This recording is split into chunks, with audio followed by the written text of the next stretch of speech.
So, what exactly is a display module? You've seen thousands of them today alone on your phone, your laptop, maybe even your smartwatch. But here's the thing, most people have no idea how fundamentally different these screens actually are under the surface.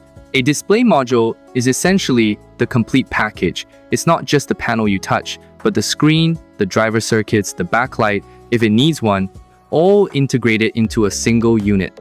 Think of it as the difference between buying an engine versus buying a whole car. The module is ready to drop into a device and work. Now, when we talk display technology, three names dominate everything: LCD, OLED, and MicroLED. And choosing between them, that's where things get interesting. Let's start with LCD liquid crystal display.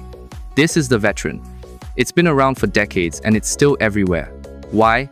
Two words: cheap and reliable. LCDs use a backlight shining through liquid crystals to create your image. The upside? Manufacturing is mature, costs are low, and brightness can get seriously high, great for outdoor visibility. The downside? Those backlights mean true black is impossible. Light leaks through, contrast suffers, and viewing angles? Tilt your phone too far, colors start shifting. Then came OLED organic light emitting diode. This changed everything. Each pixel generates its own light. No backlight needed. The result? Perfect blacks, because pixels can simply turn off.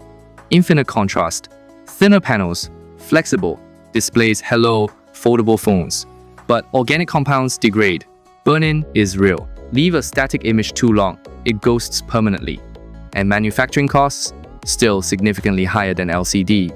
Now MicroLED. This is the newcomer everyone's watching. Like OLED, each pixel emits its own light.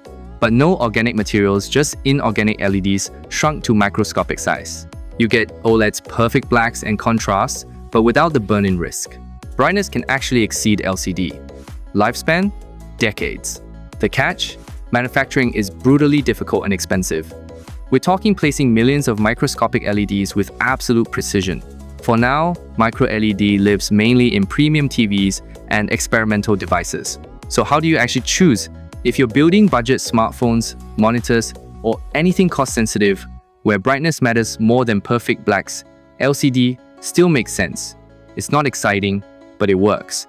For flagship phones, high-end TVs, anything where image quality is king and you can absorb the cost, OLED dominates.